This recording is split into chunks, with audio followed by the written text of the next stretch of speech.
Thanks everyone for coming, and good evening. I'm going to spend half an hour with you tonight kind of going over the state of the need so we can kind of get a sense of the scope and why we need the bond dollars and to help shape our thinking about what we want to do with them. I mean, in sum, very briefly, we have unprecedented numbers of people experiencing homelessness. We have a crisis among our community of folks that rent their housing, whereby many of our communities host half of the folks that rent their housing experience extreme rent burden. And we have, for many in our community, insurmountable challenges for people trying to enter into home ownership.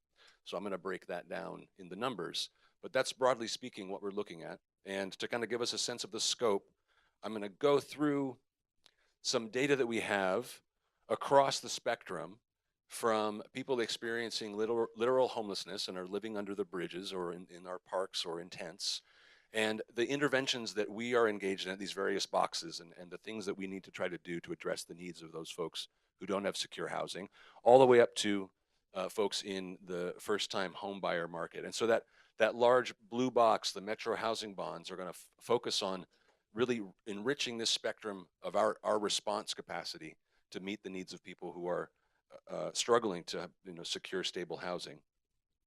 But I want to talk about the need across the spectrum. So I'm going to start at the far left end and look at some of the numbers that we have from our various sources of information, including every other year we do a point-in-time count throughout the county to determine how many people are experiencing homelessness in the county. We also have school liaisons in all of our school systems that keep track of and provide coordinated care to children in the schools who don't have secure housing who are experiencing homelessness. We do have 2019 point-in-time count data. It's just kind of come in, and our department is still working on reporting that back. So I'm going to just kind of speak to data from 2017 and trends from 2015, but I have looked at the 2019 data, and the trends are continuing to be alarming, and we're not seeing a dramatic shift in the right direction yet. We still see trends that are troubling and are really unacceptable, and that's why we passed this bond, and that's why we're going to build affordable housing for many families. Overall, from the 2017 point-in-time count, we have about 2,300 individuals in the county who are homeless in the sense that they are either without any shelter of any kind, they live in a vehicle or in a tent or on the sidewalk, or they don't have their own secure housing. They don't have a lease, they don't have a mortgage. They're relying on unstable and insecure housing arrangements whereby they might be sleeping on a friend's couch here, they might be doubling up with a family member over here. But we have a broader definition so that folks who are doubled up are also included in our count.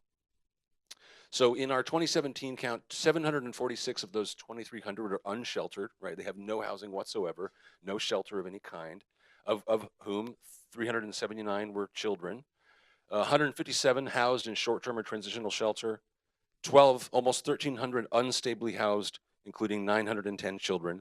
So again, that's folks that might be doubled up or on couches. 85 veterans, 52 of them unsheltered. And we looked at our Head Start programs across the county. And in last year, our Head Start programs, which are a free preschool program for low-income families, 65% of the children in our Head Start programs are homeless, and that is a 65% increase over the previous year. 65% of the children in our Head Start programs are homeless. That's the most chilling statistic to me in this presentation. We also ask in the point-in-time count an open-ended question about the causes of people's loss of housing or why they are experiencing homelessness. They could check all that apply.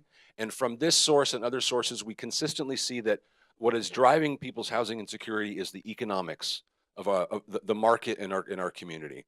The most checked factors by far in every one of our surveys are these economic drivers. They could not afford the rent.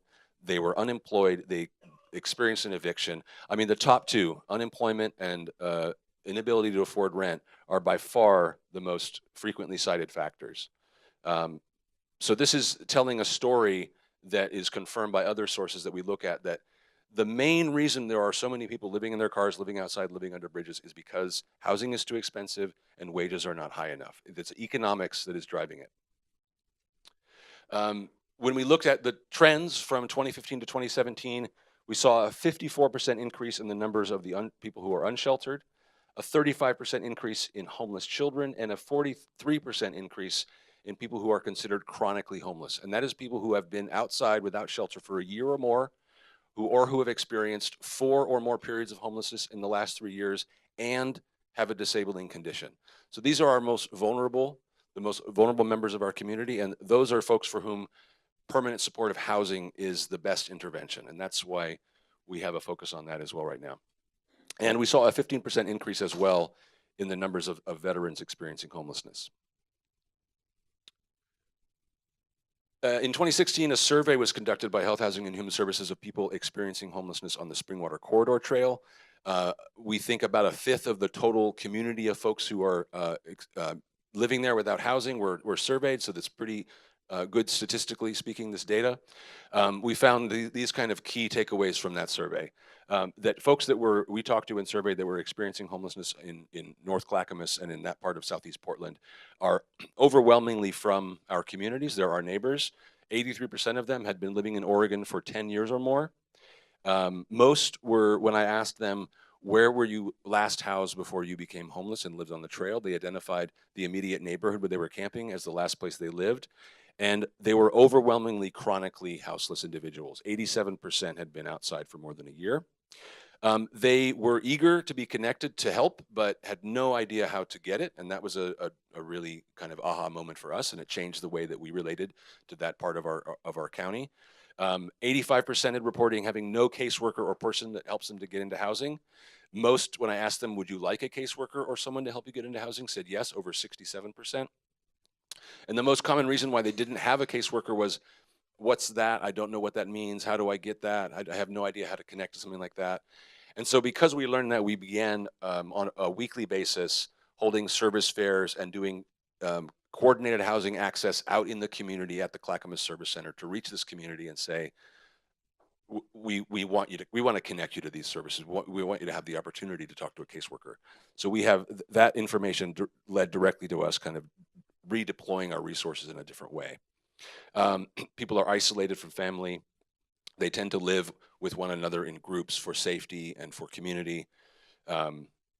Most people said that they lived on the Springwater Corridor Trail when I asked them why here as opposed to anywhere else, because they had known members in their community over years that had themselves lost their housing, ended up camping on the trail, and that's who they sought out when they themselves lost their housing. You know, hey, Tony, I know you've been out here. What do I do? Show me the ropes, that kind of thing. Again, the story that's told by the data in the Springwater Corridor Survey is that the people experiencing homelessness are primarily doing so because of the economics, because they either lost a job or experienced an eviction, and the top barriers to them becoming rehoused were a lack of money or a lack of employment. We also learned, of course, that for women, houselessness, the experience of homelessness is quite different. Domestic violence rose very high as a factor for the reason that women experience homelessness, and a majority of women and a minority of men report experiencing harassment or violence while experiencing homelessness. To sort of get a sense of the numbers of the need versus the numbers of supply, so that we can kind of begin to quantify the gap, I just want to kind of present, these are programs that the county administers. These are all accessed by calling the Coordinated Housing Access Line. That's the phone number up there. So for all of the various programs that are either directly administered and funded by the county or are funded by the federal government through our continuum of care, individuals experiencing homelessness or about to lose their housing or are facing a housing crisis, they call this number, and they are screened for eligibility for all of the programs. There's about 20 of them right now. We have no year-round emergency shelter for single adults. We have some emergency shelter for people fleeing domestic violence and for children, and we operate warming shelters, but we don't have any year-round emergency shelter. There's 71 beds of domestic violence shelter, 9 beds of interim housing, which is 3 to 6 months for families with children, 33 units of transitional housing up to 2 years, 133 units or slots of rapid rehousing, and that's a little bit misleading to call them beds. It's more like we have the resources to serve 133 households to rapidly move them from the street into housing. And that might look like a week of hotel stay while a case manager works with them, does the housing paperwork to get a voucher for them, and they move into a unit. So it's really a chunk of a budget for a household, for our staff, or for the staff that we contract with, to move someone quickly, a family experiencing homelessness, quickly from the street onto the path into housing. We have 323 units of permanent supportive housing, which is deeply affordable housing with long-term services attached to make that housing successful for people with very complicated needs. That might be they have chronic health conditions, they have chronic and serious and persistent mental health issues. They might have experienced homelessness for many, many years and have experienced challenges reintegrating into living in a housed community. So overall, we have 569 units of various types. Oops. So of the 2,369 people who are on the waiting lists of the Coordinated Housing Access Programs, there are 569 program beds, 323 of which, more than half, are permanent supportive housing. And so those rarely open up. Because if you have, there's a reason that they're called permanent supportive housing. For people who have serious challenges, they'll never be able to earn an income, or their fixed income is very low and their disabilities are very acute, they will need that unit and that support for the duration of their lives. And so turnover, so to speak, in permanent supportive housing is often very, very slow. There are 255 family households waiting for 99 units. Our largest gap is with what's called non-chronic single adult households. So that's single adult individuals who are experiencing homelessness but have not been experiencing it for more than a year. Maybe in the last 6 months, they had a medical emergency, or they suddenly lost a job, their car broke down and they couldn't get to work, they couldn't pay their rent, they got evicted, now they're living in their vehicle. We only have 5 units in our system to meet the housing needs of non-chronic single adults, and there's 401 of those folks on our wait list, so that's our biggest gap. And we have 115 youth waiting for 31 beds in our system that serves youth experiencing homelessness. When it comes to permanent supportive housing, the gap is also quite significant. There are 605 people, or 450 households, that are currently on wait lists. And when we looked at the rate of new placements in 2017, we saw 35 new placements into permanent supportive housing in 2017. 15 of those new placements were into new programs. So those were brand new units that had never been occupied. So we kind of cut that in half. So we kind of did the math on this. At the current rate of turnover and placement into our current stock of permanent supportive housing, it would take 22 years to place the people currently on wait lists if we closed it entirely and accepted no new people onto our wait list. So that's a sense of the urgency for us to expand our capacity for permanent supportive housing to meet the needs of people with very acute challenges. Kind of moving into the away from people experiencing homelessness into kind of our community members, colleagues, and friends who are just working and are struggling to secure their housing affordably. I'm going to talk about some kind of affordable housing and the challenges that people face with that in that respect in Clackamas County. So area median income, right? So when we talk about very or extremely low income family households, we're talking about households that earn 30% or less of the area median income. And I'll have a slide in a second that kind of gives you a sense of how much money that is, and so forth. So we talk about low income, very low income, and extremely low income families in the terms of percentages of area median income. If you're paying more than 30% of your income on housing, your housing is unaffordable. Housing burden. So if you're renting and you're paying half of your income on your rent, you are extremely rent burdened, right? If half of your income goes to rent, that means you're having to make difficult choices about medicine, gasoline, groceries, clothes, transportation, because you don't have half of your income is gone, the other half isn't going to cover everything else. And so that's going to create serious challenges for people, including acute housing instability. To break it down into sort of dollar numbers, in Clackamas County, we have about 150,000 households, about 2.5 people average household size. Their average 2-bedroom rent is $1,400, right? So at 100% of area median income, you're at $72,260 a year for a household of 3. That's the area median income. That's 100% of it. And then at the very low end of it, if you're making 30% of area median income, you're making just under $22,000 a year. So what does that mean in terms of housing affordability and the average market rate rental unit in the community?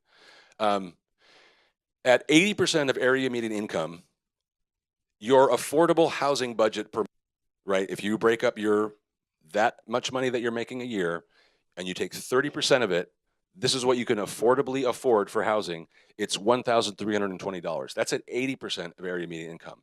That's already too little to afford the average 2-bedroom apartment in the community. So even if you're making 80% of area median income, you are struggling. You are rent burdened. And anything below that, you're in trouble, because the number of units on the market that are available at $500 for rent are 0 to less than. I mean, we don't have units on the market rate apartments at that rate. So there's an acute need and these are not people with just Social Security income or unemployed folks or folks who are really just challenged with disabilities and can't work. I'm talking about working families are in the 30% and below bracket. If you are a retail worker or you have one full-time minimum wage income, you are in the 30% or below of AMI. And again, your affordable monthly housing costs are $0 to $500. At 30 to 60 of area median income, we're talking about office assistants, paramedics, mail carriers, nurses. Your affordable monthly housing costs are $500 to $1,000. And you look at the bottom, a 1-bedroom apartment, the average rate in our community is $1,200 for a 1-bedroom, $1,400 for a 2-bedroom. Nurses and office assistants are making such that they can only afford $1,000 a month. So there are lots of folks in our community we interact with every day that are working folks, working families who are experiencing this crisis. And at 60 to 80%, again, even up to 80%, we're talking about school teachers and firefighters making decent wages, or what would have been considered decent wages in a different housing market, $65,000 a year. Their housing is still a little bit unaffordable. They're still spending more than a third of their income on their housing.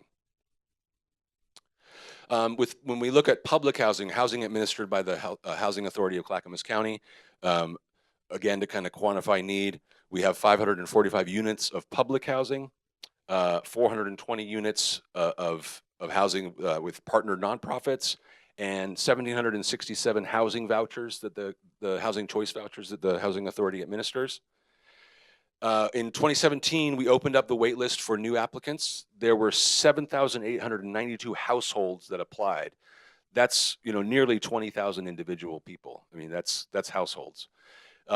Of those households, 3,510 were added to the wait list, and that is an up to 10-year wait list. So it might take you 10 years to move into a public housing unit. 81% of those families that are on the current wait list are extremely low income, right? They are at the 30% or less AMI. So these are minimum wage workers, folks in the service industry, people with households with there's one wage earner and they don't have a great wage. And that's a lot of sectors that's true of. 91% are non-elderly. So again, these aren't very aged people, and 32% are disabled heads of households. Looking at rent, Clackamas County is a rent-burdened county, and many of our cities, as you all know, many of you from those cities, are rent-burdened cities. I think there's a lot of city jurisdictions here. Just to ask for a show of hands, who here represents a rent-burdened city in Clackamas County? Yeah, so almost a quarter of the room. So 1 out of 4 renters are paying more than half of their income on rent. A quarter of renters in Clackamas County are paying more than half of their income on rent. 2 out of 3 renters who are at the extremely low income range are paying more than 50%. So if you are, again, a household with one wage earner with a service industry job, you are paying more than half of your income on rent. There's a serious gap, right? When we look at this this kind of graph with the blue and yellow houses. For every 100 families who are making 30% or less of area median income, there are only 22 units available that are affordable to them. And those are deeply subsidized tax credit of units, right? Those aren't market units. And so there's a large gap of units that are affordable to many, many families in our community. This graph kind of, again, speaks to the economics, the market forces that are driving the crisis that I'm just talking about. The rate of increase of apartment rent in the Portland metro area from 2006 to 2015 was 63%, while the rate of renter income over the same period was 36%. So you see these two things changing at a pace that are creating a crisis, right? If the incomes of folks who are renting are less than half of the rate of increase of the cost of the housing that's affordable to them, then that housing is going to be deeply unaffordable. And that's where we're at. You can see that that hasn't been the case with homeowner incomes and home prices. But for homeowning, that's not actually in there. But there is some interesting things that I was surprised to learn this, given some, kind of the wealth in our region in Multnomah County. Clackamas County has the highest home value per county in the state. It's the #1 highest home value, and we also are #1 in the state for the price of the sale of new homes. And the average sale price of homes in 2018 was over $450,000. That's the average. If you make 100% of area median income, if you make $74,000 a year and you're a family of 3, a home is affordable to you at about $370,000. So if the average home is almost $100,000 more expensive than people making 100% of area median income, then there's a very small segment of our community that is able to move into home ownership, and that's a problem. But that's sort of the bad news, and I think many of you are familiar with this. This isn't probably surprising, the fact that we're in a housing crisis. I think putting the numbers to it gives us a sense of the scale. The good news is that we have some new resources to address this challenge.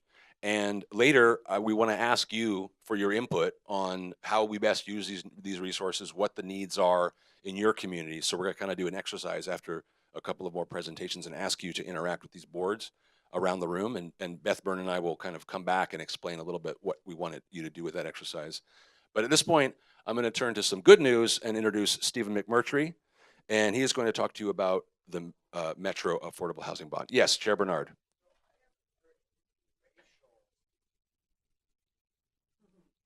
Yes, so I can speak a little bit to that.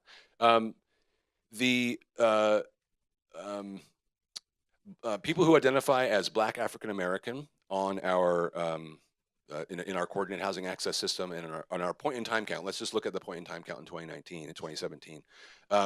More than twice the number of people experiencing homelessness who are Black or African American is more than twice the rate of the census breakout, right? So if there's 2% of our county is Black African American, more than 4% experience homelessness in 2017. In 2019, that more than doubled. And so the same, but to a greater extent, was true of people who identify as Native American, Alaskan Native. That more than tripled. So we see that the rates of the increase in people experiencing homelessness are affecting communities of color differently than affecting white communities. And so except for the Asian community in Clackamas County, Latinos, Black Clackamas residents, and Native American, Alaskan Native folks are all experiencing homelessness at rates several times higher than for white Clackamas residents. Here you go, Stephen. Yeah. Well, thank you for that, Vahid. Yes, please. I think that's a very powerful presentation. And as Vahid said, he's sort of taking the bad news, and I get to hopefully shine a little bit of light on some of the good.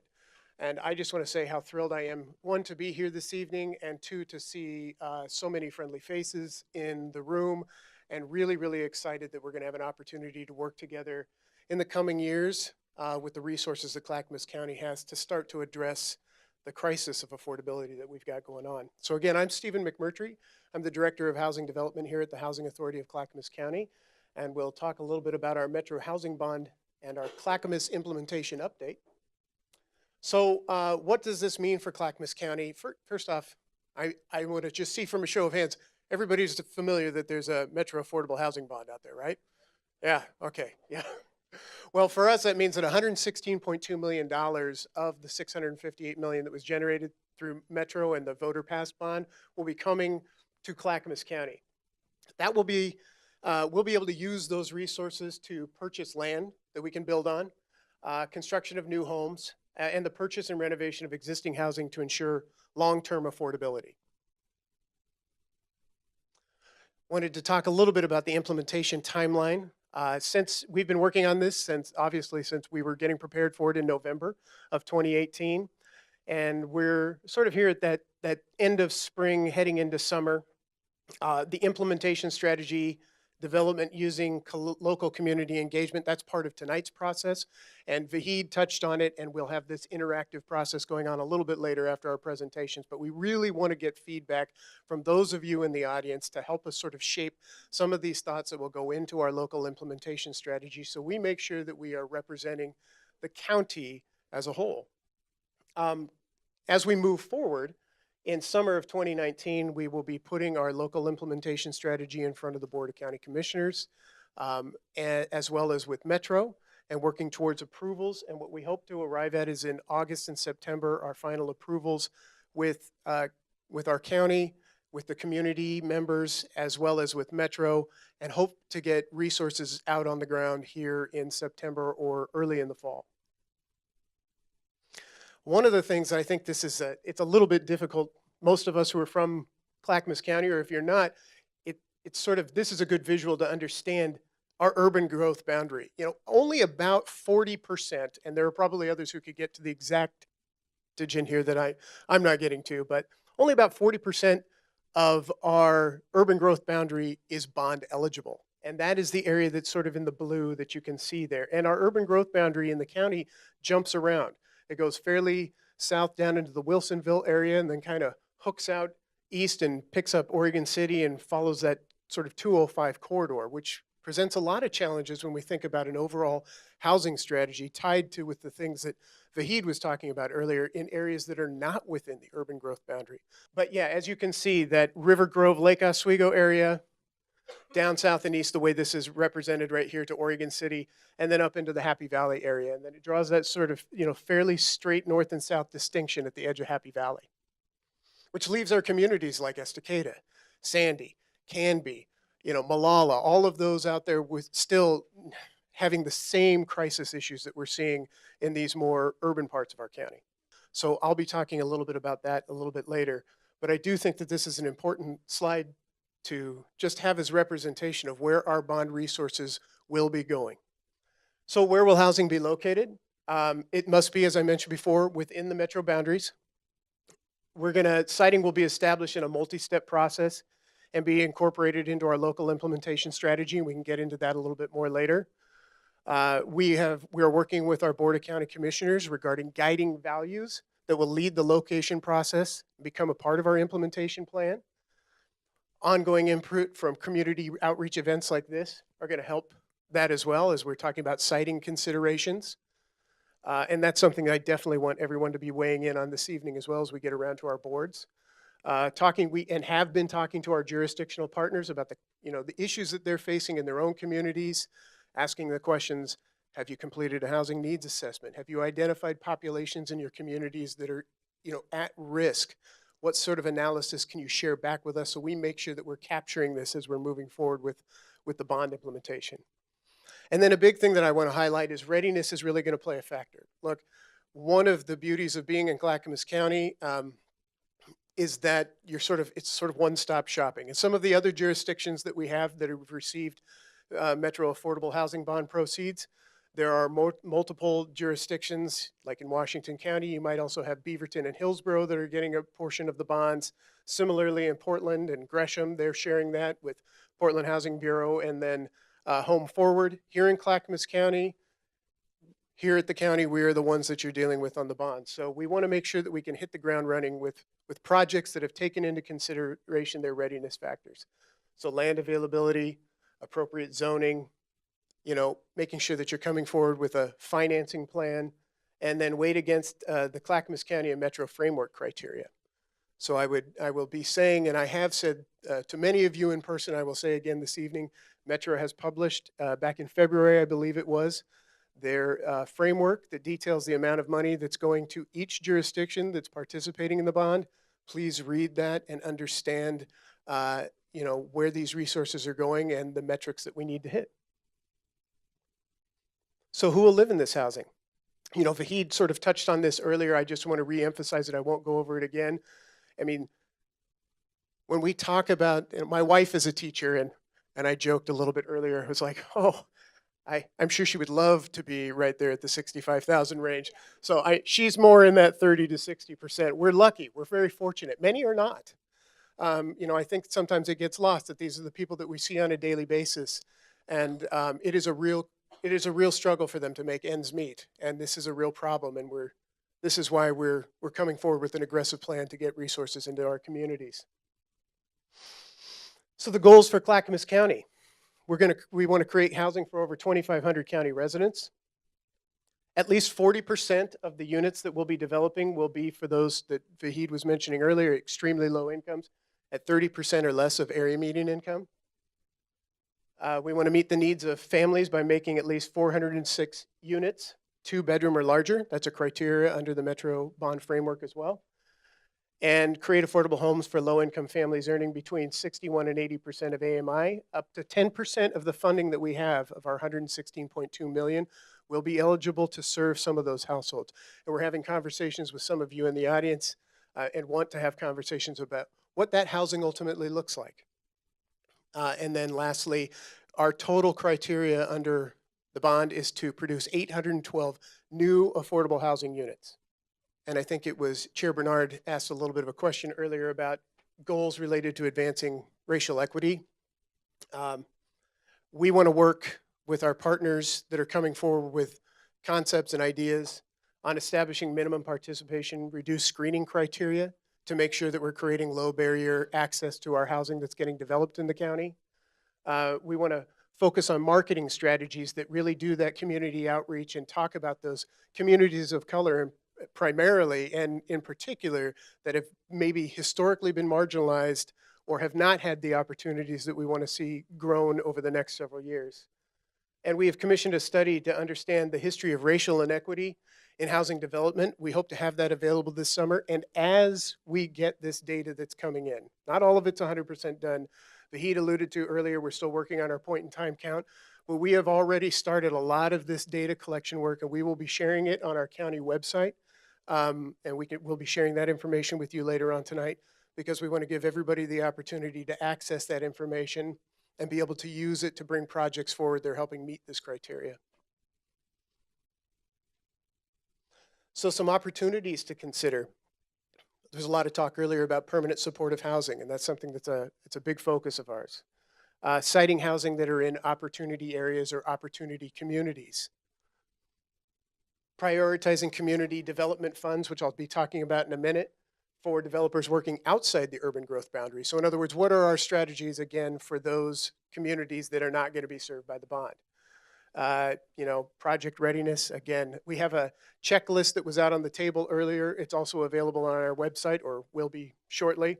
That is just, most of us who have done development before, this is a very familiar looking checklist.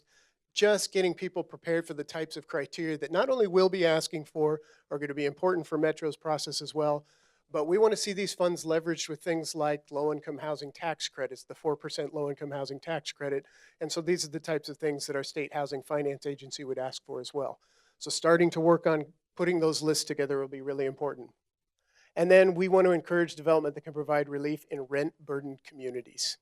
And as many had raised their hand this evening, we know that there are several represented here this evening, and we really want to prioritize getting stuff going in your communities if we can. So we need your help.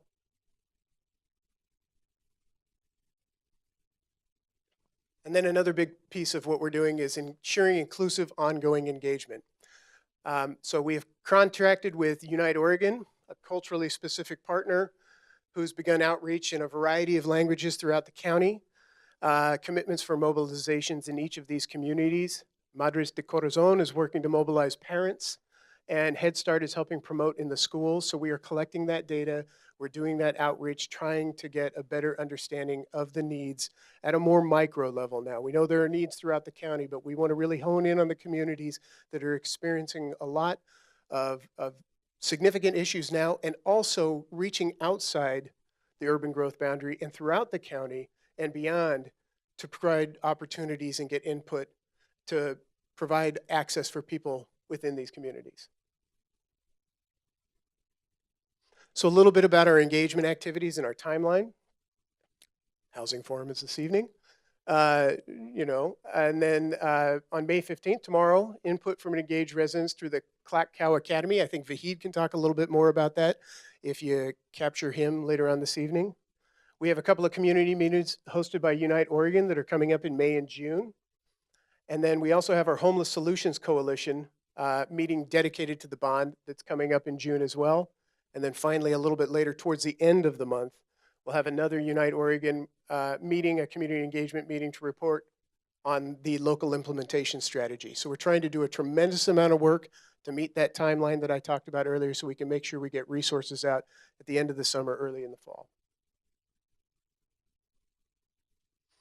So what comes next? This is a lot of white and not a lot of writing, but we're working on it. We're working with the Board of Commissioners on policy sessions to review the local implementation strategy. It is still in draft form.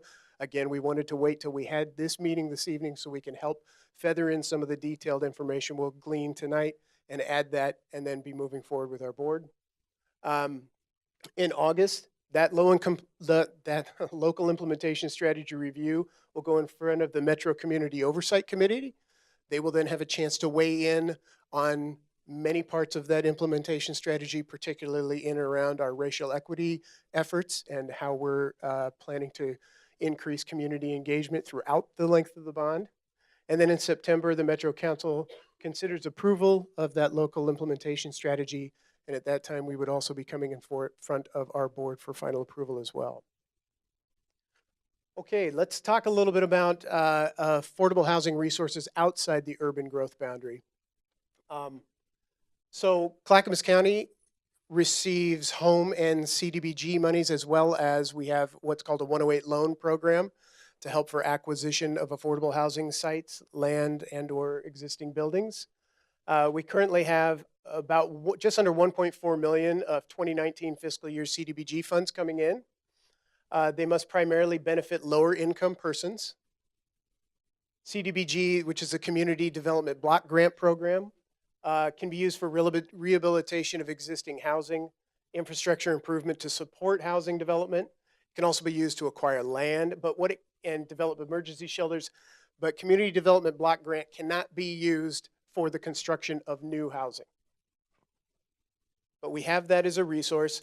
And one of the things that we've been talking about is prioritizing these community development sources to be utilized in the communities outside of the urban growth boundary. So we are not anticipating, though we leave the door open should we need to, but we are not anticipating having Metro bond proceeds being paired with home or CDBG or some of these other community development resources. We really want to try and focus these to get development started outside that urban growth boundary. Additionally, we have the home program and home funds. Clackamas County will have just about $710,000 of fiscal year 2019 home. The Home Investment Partnerships Program has been a fantastic program to be able to get affordable housing resources into communities. It may be used for the acquisition, development, and rehabilitation of affordable housing, tenant-based rental assistance to prevent homelessness, and to provide housing services for lower income persons. But it may not be used to acquire, develop, or rehabilitate emergency shelters. So that's a distinction as well, again, in that federal statutory language there. But we really, again, we know that the needs are great throughout the county. They're really great in areas like Malala, Estacada, Canby, Sandy. And so we want to encourage the partnerships that we start to forge here over the next few years with the bond proceeds to also encourage our developers to take a look at some of these communities and help us think about collaborative ways that we can start to serve other areas of the county as well. So that sort of wraps up the presentation.